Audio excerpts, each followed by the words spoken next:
नमस्कार, मैं हूं आपके साथ अमित और आप देख रहे हैं केकेडी न्यूज। और खबर रायबरेली से है, जहां पर रायबरेली के सांसद सोनिया गांधी से लगातार 3 दिन से प्रवर्तन निदेशालय की पूछताछ से खफा कांग्रेसियों ने जिलाधिकारी परिसर में शांतिपूर्ण धरना व सत्याग्रह पर बैठे हुए हैं।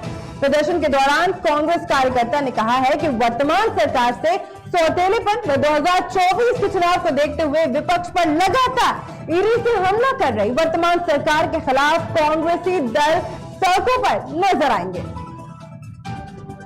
क्या जितनी विपक्षी पार्टियां हैं वही लोग हैं? क्या भाजपा पूरे देश जो आज कहती है सबसे बड़ी पार्टी, इनके यहाँ सब ईमानदार लोग हैं? ये सीधे लगता है कि हिंदुस्तान से जो जनता की लड़ाई लड़ते हैं, जो जनता के लिए काम करते हैं, जो महंगाई, बेरोजगारी, इस पे सब पे आवाज उठाते हैं, उनको एक क्रश कर देना चाहते हैं, खत्म कर देना चाहते हैं केवल ईडी के माध्यम, क्योंकि सेंट्रल गवर्नमेंट जो है इससे इन्वॉल्व होती है डायरेक्ट से। और लोकपाल एक स्वतंत्र संस्था बनाई गई थी, आज एक भी मामला लोकपाल का दिखाई नहीं पड़ता है। तो ईडी एक तरह से सत्ता पक्ष के लोगों का हथियार बन चुकी है और इसका हम लोग विरोध कर रहे हैं। का ये कलेक्ट्रेट परिसर है। मैं आपको बताना चाहूंगा कि सोनिया गांधी से लगातार ईडी के पूछताछ को लेकर चलते आज तीसरे दिन भी सत्याग्रह पर कांग्रेसी नेता हमारे साथ बैठे हुए हैं। हम बात करेंगे इनसे और जानेंगे कि सत्याग्रह कब तक चलेगा और क्या पूरा मामला है। सर, आप बताइए शुक्ला जी, क्या है? ये ईडी के खिलाफ सत्याग्रह चल रहा है क्योंकि उन्होंने देश में लोगों को, जो बड़े बड़े नेता हैं चाहे जिस पार्टी की, उनको तंग करने के लिए भाजपा ने ईडी का दुरुपयोग शुरू कर दिया। अब यहाँ तक हद हो गई है कि कांग्रेस के जो वरिष्ठ नेता हैं, आदरणीय श्रीमती सोनिया गांधी जी, जो पूरे देश को पता है, पूरी दुनिया को पता है कि वो अस्वस्थ थी, उसके बाद उनको बुला करके 3-3, 4-4 दिन ईडी जो है उनसे बयान ले रहा है। समझ में नहीं आ रहा है कि कौन सा इतना बड़ा क्या हो गया जिससे उसमें ले रहे हैं, जबकि नेशनल हेराल्ड अखबार तो कांग्रेस का ही था और उसके विषय में पूरी चीजें मीडिया को भी दे दिया गया, बता भी दिया गया, उसके बाद भी केवल तंग करने के लिए कर रहे हैं। और बहुत सारे कांग्रेसी नेता हमारे साथ बैठे हैं, हम उनसे भी बात करेंगे और ये जानेंगे कि वाकई सत्ता, भारतीय जनता पार्टी का इस तरह दुरुपयोग और सत्ता का सौतेलापन कांग्रेस के साथ, आखिर आज सत्याग्रह पर जो सभी कांग्रेसी नेता बैठे हुए हैं उसका क्या कारण है और सत्याग्रह क्यों किया जा रहा है, उस पर हम जानकारी करेंगे। हमारे साथ अतुल सिंह जी मौजूद है। सर, नीरज जी बताइए। देखिए, जिस तरह केंद्र के इशारे पर, मोदी सरकार के इशारे पर हमारी नेता आदरणीय सोनिया गांधी जी को ईडी द्वारा लगातार पूछताछ की जा रही है, इससे पूरे देश का आमजन और कांग्रेस का नेता कार्यकर्ता को आंदोलित है और लगातार इनके इस कृत्य का विरोध कर रहा है।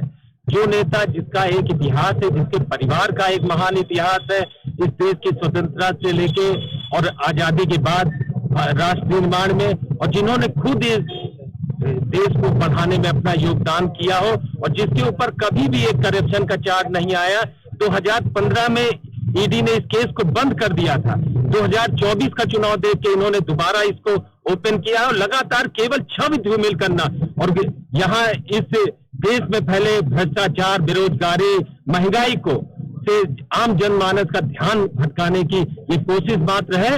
इसको इस देश की जनता समझ रही है, सब कांग्रेस का वर्कर समझ रहा है और हम लोग लगातार इसका विरोध करते हैं और लगातार इसके खिलाफ संघर्ष करेंगे। ये बड़ी दुर्भाग्य की बात है और रायबरेली के लिए सम्मान की बात। रायबरेली से सांसद रही सोनिया गांधी जी लगातार चौथी बार है। आप देख रहे हैं कि महंगाई, भ्रष्टाचार से पूरा देश परेशान है। ये देश हित में नहीं, राष्ट्र हित में नहीं, इसका पूरी तरह कांग्रेस पार्टी पूरे देश में लगातार आपने देखा सत्याग्रह पार्टी कर रही है और पूरे देश में उबाल जैसा आया है, माहौल बना हुआ है कि किस तरह विपक्षी पार्टी को परेशान करने का काम भाजपा की सरकार कर रही है। आज सत्याग्रह पर आप सब बैठे हुए हैं, आगे क्या? निश्चित तौर पर जैसा पार्टी का आदेश है, लगातार पूरे देश में लोग कार्यकर्ता सत्याग्रह बैठे हुए हैं। जिला मुख्यालयों पर, प्रदेश मुख्यालयों पर ये आंदोलन लगातार चलता रहेगा शांतिपूर्ण तरीके से। और हम सब महात्मा गांधी जी को मानने वाले लोग हैं।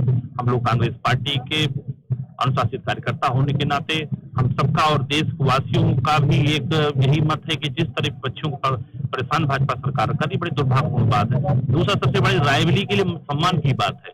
रायबरेली लोगों को विशेष तौर पर ध्यान देना चाहिए, जिनके नाम पर रायबरेली नाम पूरे देश में, विश्व में लोग जानते हैं, उनको किस तरह परेशान कर रही है भाजपा सरकार। हम सब मिलकर निश्चित तौर पर इस कृत्य की निंदा करते हैं और लगातार आंदोलन चलता रहेगा। हम और भी बात करेंगे। रायबरेली की सांसद सोनिया गांधी से ईडी का लगातार पूछताछ करना, उसको लेकर आज कांग्रेसी नेता सभी धरने पर बैठे हुए। हम इस पर विशेष तौर पर आपको सर पूरा मामला क्या है सर, आप सत्ताधारी से बैठे हैं?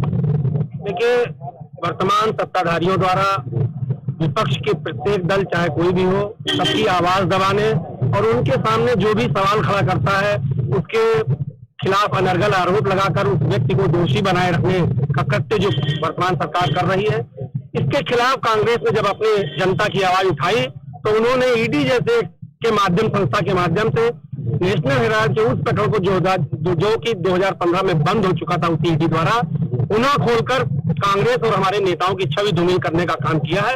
इसके विरोध में हम सब आज धरने पे हैं और जब तक सोनिया जी, राहुल जी या गांधी परिवार के किसी भी सदस्य के खिलाफ इस प्रकार के अनर्गल आरोप जो निराधार है लगते रहेंगे, संपूर्ण देश में कांग्रेसी इसी प्रकार अपना प्रदर्शन करता रहेगा।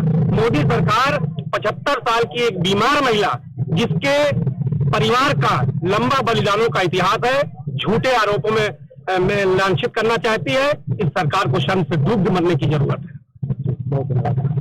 बात करेंगे आज रायबरेली के कलेक्ट्रेट परिषद यानी जिलाधिकारी परिषद में लगातार कांग्रेसियों का विरोध चल रहा है और रायबरेली की सांसद सोनिया गांधी को लगातार ईडी के पूछताछ से खफा कांग्रेसी आज धरने पर है, सत्याग्रह पर बैठे हुए हैं और हमारे साथ शुक्ला जी हैं, हमसे बात करेंगे। रह गई थी पूरी बात होने में, सर क्या कुछ अधूरा रह गया सर? हाँ, हम ये कहना चाहते थे कि क्या ये जो ईडी है या सीबीआई है, ये जो छापे मारते हैं, लोगों के ऊपर केस करते हैं, क्या जितनी विपक्षी पार्टियां हैं वही लोग हैं? क्या भाजपा पूरे देश जो आज कहती है सबसे बड़ी पार्टी, इनके यहाँ सब ईमानदार लोग हैं?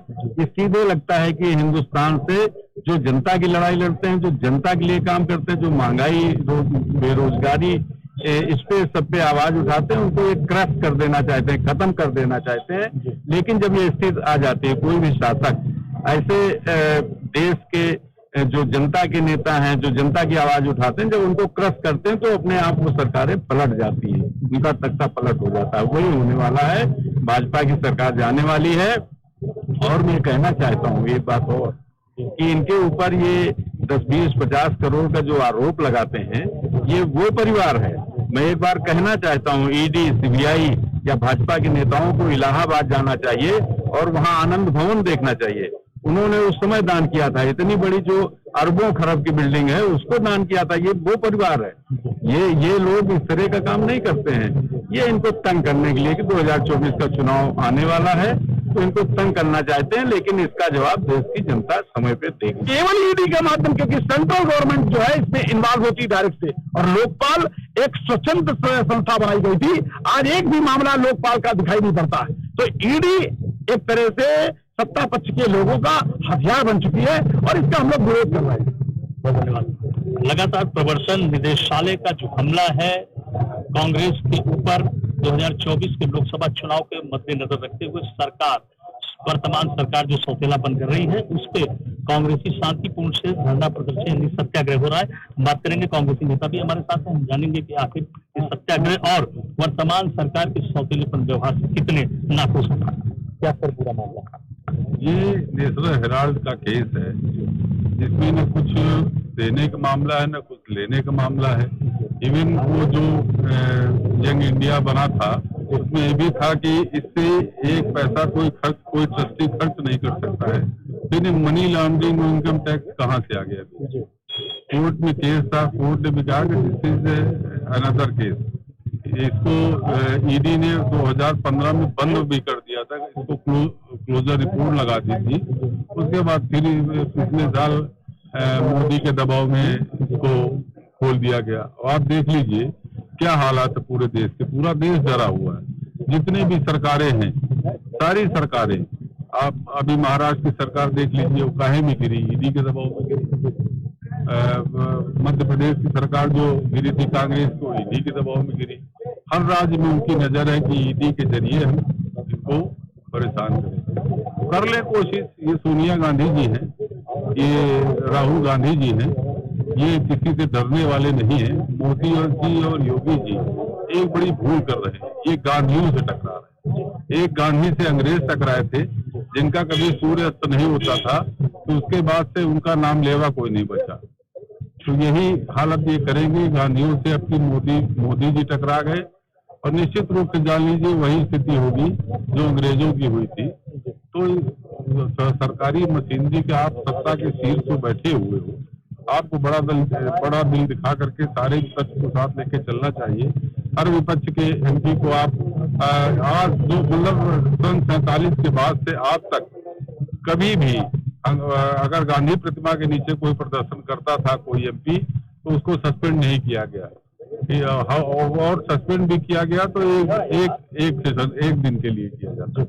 आज क्या किया इन्होंने पूरे सेशन के लिए केवल गांधी प्रतिमा के नीचे प्रोटेस्ट करने, महंगाई और जीएसटी के खिलाफ अगर वो प्रदर्शन कर रहे हैं सांसद, उनको हक है, तो जनता के द्वारा चुने हुए क्षेत्र में जनता उनसे पूछती है कि महंगाई क्यों, तो अगर आपसे पूछना चाहते हैं तो आप ईडी का दुरुपयोग करते हो। धन्यवाद। हमारे साथ बहुत सारे कांग्रेसी नेता हैं, हम ये जानेंगे कि आखिर आज का सत्याग्रह किस तरह हो रहा है और लगातार जहां पर वर्तमान सरकार का सौतेलापन और कांग्रेसियों का साफ तौर पर कहना है कि ईडी का दुरुपयोग यानी प्रवर्तन निदेशालय का जो दुरुपयोग है वो पूरी तरह से गलत है और सरकार 2024 के लोकसभा चुनाव को देखते हुए कहीं न कहीं इस मसले को उठाकर अपने पक्ष में ये करना चाहते हैं। और साफ तौर पर कांग्रेसियों का कहना है कि ये विरोध, इस जंग की तैयारी पूरी तरह से चल रही है। रायबरेली जनपद और अमेठी जहां कांग्रेस का गढ़ कहा जाता है, वही आज ये स्थिति है कि अपने ही घर में जमीन तलाशने का काम हो रहा है। लेकिन जिस तरह गवर्नमेंट, भारतीय जनता पार्टी सरकार